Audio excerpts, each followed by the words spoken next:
ఓం మహాగణాధిపతయే నమః. ఓం గురుభ్యో నమః. ఓం శ్రీమాత్రే నమః.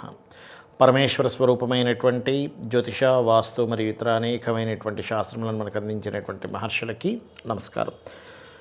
హయగ్రీవ హయగ్రీవ హయగ్రీవేతి యో వదేత్ తస్య నిస్సరతే వాణి జహ్నుకన్యా ప్రవాహవత్. అరుణాం కరుణాతరంగితాక్షీం ధృతపాశాంకుశపుష్పబాణచాపాం అనిమాదిభిరావృతాం మయూకైః అహమిత్యేవ విభావయే భవానీం. శ్రీమాత్రే నమః. ప్రేక్షకులకి ఆ లలితాంబిక అమ్మవారి యొక్క అనుగ్రహం పరిపూర్ణంగా కలగాలని మనస్ఫూర్తిగా కోరుకుంటూ, ఇవాళ నేను మీకు చెప్పుకోబోయేటువంటి టాపిక్ ఏమిటి అంటే, ఫిబ్రవరి మాసంలో ఇప్పుడు పలానా రాశి బట్టి అనేటువంటిది ఒకటి ఉంటుంది మనకి. సహజంగా పలానా లగ్నం పలానా రాశి వారికి జాగ్రత్త తీసుకోవాలని. ఇదేంటంటే మనం చెప్పుకోబోయే టాపిక్, ఒక ప్రయత్నం చేస్తున్నాము ఈ మాసంలో ఉండేటువంటి కాంబినేషన్స్కి, ఈ ప్రయత్నానికి ఏ గ్రహ ఆరాధన చేసుకుంటే ఈ మాసంలో మీ ప్రయత్నం సక్సెస్ అవుతుంది. అలా నవగ్రహాలకి 9 రకాలుగా ఉంటుంది. అంటే రవి నుంచి శని వరకు 7 గ్రహాలు, 2 ఛాయాగ్రహాలైన రాహుకేతువులు. ఒక్కొక్క గ్రహానికి ఒక్కొక్క సంబంధించినటువంటిది ఉంటుంది. కాబట్టి మనం ఒక్కొక్క గ్రహం బట్టి మనం చెప్పుకుంటూ ఉందాం. మీకున్న ప్రాబ్లం ఎలా క్లియర్ చేసుకోవాలి అంటే, ఏ రోజు మీరు కనుక ట్రై చేస్తే కుదురుతుంది, అదేవిధంగా ఏ దేవతారాధన చేసుకోవాలి, ఏ గోసేవ చేసుకోవాలి, ఇటువంటివన్నీ కూడా నేను మీకు చెప్తాను వన్ బై వన్గా. ముందుగా రవి ఈ మాసంలో అంటే ఫిబ్రవరి మాసంలో రవి ఎలా ఉన్నాడో చూసుకుందాం. ఎందుకంటే రవి అంటే ఏంటంటే మనకి ప్రమోషన్స్ రావట్లేదు, అంటే ఒక ప్రమోషన్ రావాలంటే రవి కారకుడు. ఈ సన్ ఉన్న పొజిషన్ ఇప్పుడు ఎలా ఉంది, మీరు ప్రమోషన్ కోసం ట్రై చేస్తున్నారు. ఈ సన్ ఉన్న పొజిషన్ని మీరు కనుక ట్రాక్ చేయగలిగితే మీ ప్రమోషన్ సక్సెస్ అవుద్ది, గుర్తుపెట్టుకోండి. అంటే ఏంటి, ఇప్పుడు మార్కెట్ ఎలా ఉంది, ఇప్పుడున్న మార్కెట్ పరంగా మనం ఏం చేస్తాం, ప్లాన్ చేసుకుంటాం. ఇప్పుడు మార్కెట్ ఇట్లా ఉంది కాబట్టి ఇప్పుడు ఇది కొనాలా కొనొద్దా, వెళ్తే ఎక్కడికి వెళ్తే బాగుంటుంది, ఒక ప్లాన్ చేసుకుంటాం కదా. అలాగే మీ ప్రమోషన్, ఎవరి జన్మజాతకంలో అయినా ప్రమోషన్ ఇచ్చేవాడు రవి అవుతాడు. బట్ పర్సనల్ చార్ట్స్లో దట్ ఈస్ డిఫరెంట్. మీకు 10th లార్డ్ అవుతాడు, రవితో పాటు 10th లార్డ్ అవుతాడు, or 10th lord is different. But ఓవరాల్గా చూసుకుంటే సన్. ఇప్పుడు ఈ సన్ ప్రమోషన్ రిలేటెడ్ విషయాలు మీకు ముందుకు వెళ్ళాలి అంటే మీరు శని భగవానుడికి సంబంధించి చేయాలి రవితో పాటు. అంటే ఏం చేయాలి, నవగ్రహాల్లో ముఖ్యంగా రవి శని 2 గ్రహాల దగ్గర దీపారాధన చేయండి. Point number 1. రెండవది ఏమిటి, మీరు ఎట్టి పరిస్థితుల్లో సాటర్డేస్ మాట్లాడకండి మీ బాస్తో. మీరు కనుక సాటర్డేస్ మాట్లాడారు మీ ప్రమోషన్ గురించి, అది అస్సలు ముందుకు వెళ్ళదు, ఇది గుర్తుపెట్టుకోండి. మరి ఏ రోజు మాట్లాడితే బాగుంటుంది, ప్రమోషన్ రిలేటెడ్ సంబంధించిన ఇష్యూస్ మీకు క్లియర్ అవ్వాలి అంటే, ఇట్స్ వెరీ క్లియర్లీ ఇక్కడ చూపిస్తుంది ఏమిటి అంటే, మీరు మంగళవారం మాట్లాడచ్చు, గురువారం మాట్లాడచ్చు. అంటే ఇప్పుడున్న పొజిషన్ బట్టి చూస్తే, సో అప్పుడు మీకు అది ముందుకు వెళ్తుంది విషయం అనేటువంటిది. అయితే మీ పర్సనల్ చార్ట్లో మీకు మంగళవారము గురువారం బాగుంది అంటే ఇంకా బాగా సపోర్ట్ చేస్తుంది. అది యావరేజ్గా ఉంటే యావరేజ్ సపోర్ట్ చేస్తుంది. బట్ ఇక్కడ మీరు చేయాలి.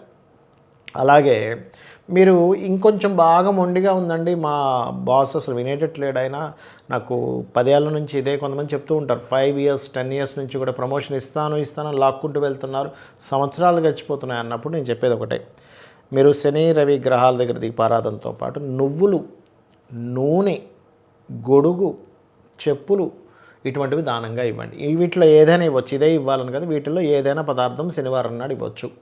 అలాగే మీకు దగ్గరలో గోశాల ఉంది, గోవులకి చక్కగా పిడికెడు బెల్లము, ఒక అర కిలోనో పావు కిలోనో ఎంతో గోధుమ రవ్వ తినిపించండి. అందులో కూడా దేశీవాలి గోవుకి తినిపించండి. దీంతోపాటు లలితా సహస్రనామాల్లో ఒక లైన్ ఉంటుంది, ఫస్ట్ లైన్, ఓం శ్రీమాత శ్రీ మహారాజ్ని శ్రీమత్ సింహాసనేశ్వరియే నమః. ఇది గుర్తుపెట్టుకోండి. ఎందుకంటే మనము ఇక్కడ ఏం చేస్తున్నాము, కర్మ చేస్తున్నాము, గోసేవ సంబంధించి చేస్తున్నాము, గ్రహ సంబంధించి చేస్తున్నాము, ప్రాబ్లం ఇండికేట్ అర్థమవుతుంది. ఇది చేయండి. దీంతోపాటు ఇంకొక విషయం చెప్తాను చూడండి, దయచేసి మధ్యాహ్నం పూట నిద్రపోకండి ఎంత ఖాళీ ఉన్నా కూడా. రెండవది ఏంటంటే, ఇంట్లో పాత వస్తువులు ఏదైనా ఉంటే తీసి పడేసేయండి, ఇరిగిపోయినవి అవి ఉంటాయి. ఇవి ఉన్నంత కాలం మీకు సాటర్న్ ఎనర్జీ పెరుగుతుంది, మీ ప్రమోషన్స్ అనేవి ముందుకు కదలవు. కాబట్టి ఇవి చేయండి. దీంతోపాటు కొన్ని కండిషన్స్ కూడా చెప్తాను, అవి కూడా చూడండి. ఇప్పటివరకు నేను మీకు చెప్పినటువంటిది ఏదైతే ఉందో, ఇది దీని మీద కొన్ని కండిషన్స్ చెప్తానండి మీకు. ఏమిటది అంటే, ఇప్పుడు మనం ఈ గ్రహాల్లో ఏ గ్రహం గురించి అయితే మనం ఏ ప్రాబ్లం గురించి అయితే మాట్లాడుకున్నామో దానికి సంబంధించిన రెమెడీ ఏదైతే ఉందో, మీరు పాయింట్ నెంబర్ 1 గుర్తుపెట్టుకోండి. నేను చేసే రెమెడీ పక్కాగా ఈ విశ్వంలో ఉన్నటువంటి ఎనర్జీ, అంటే అమ్మవారి రూపంలో ఉన్న ఎనర్జీ ఏదైతే ఉందో అది వింటుంది, నాతో కనెక్ట్ అవుతుంది.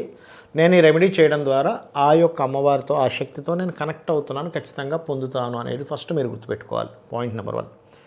రెండవది ఏమిటి అంటే కంటిన్యూస్గా చేయాలి మీరు చేసే రెమెడీ. ఏదో ఒక రోజు చేసాము, రెండో రోజు మర్చిపోయాము, మానేసాము, మళ్ళీ మూడో రోజు చేసాము. ఇలా చేస్తే మీరు చేసిన రెమెడీ అంతా కూడా వేస్ట్ అవుతుంది, గుర్తుపెట్టుకోండి.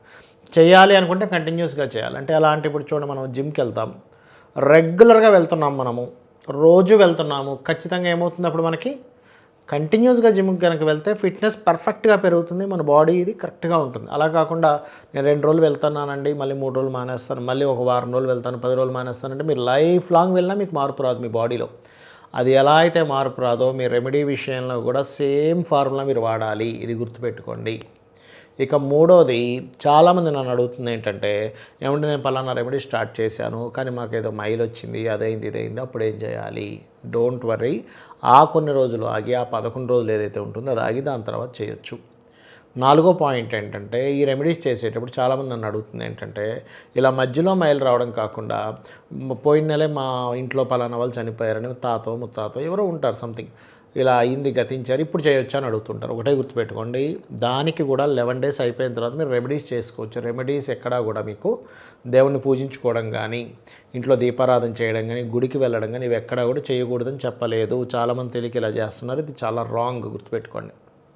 ఇంకోటి ఏంటంటే, మీరు ఏ ప్లానెట్కి సంబంధించిన రెమెడీ అయితే చేస్తున్నారో దాని పర్ఫెక్ట్ కారకత్వంలో ఏ పనులు అయితే చేయకూడదని ఉంటుందో అది చేయకూడదు. అంటే ఉదాహరణ ఎలా అంటే చెప్తాను చూడండి. మీకు రవికి సంబంధించి చేస్తున్నారు రెమెడీ.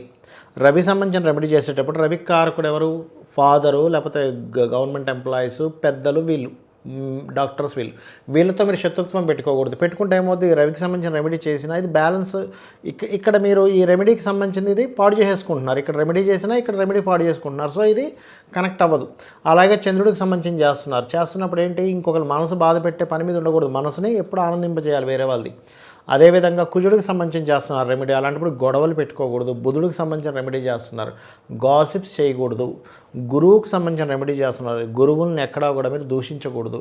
ఆ మాస్టర్ అట్లాగా, ఈ మాస్టర్ ఇట్లాగా, అంటే ఎనీథింగ్ గురువు గుత్వంలో ఉండవాళ్ళు.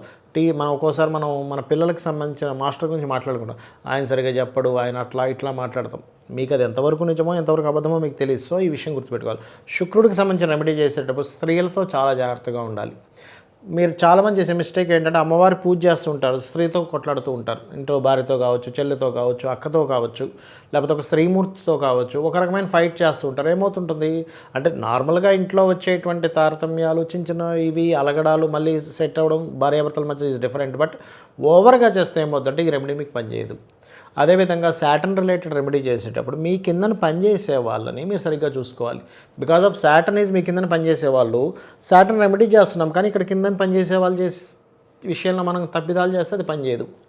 అలాగే రాహుకి సంబంధించిన రెమెడీ చేసేటప్పుడు పర్టికులర్గా ఆన్లైన్లో చేసేటువంటి కొన్ని పనులు ఏవైతే ఉంటాయో అవి నీతిగా ఉండాలి. కేతువుకి సంబంధించి చేసేటప్పుడు మీరు వెళ్ళేటువంటి గుడి, గోపురము, ఎనీ ఆధ్యాత్మికమైనటువంటి విషయాల్లో చాలా జాగ్రత్తగా ఉండాలి. కాబట్టి ఏ రెమెడీ చేసేటప్పుడు పర్టికులర్గా ఆ అంశంలో కూడా మిస్టేక్ చేయకూడదు. ఇవి గుర్తుపెట్టుకోండి. ఇది చేసుకుంటూ మీరు నిత్యం చేసేటువంటి ప్రయత్నంలో సక్సెస్ అవ్వాలని చెప్పి కోరుకుంటూ శ్రీమాత్రే నమః.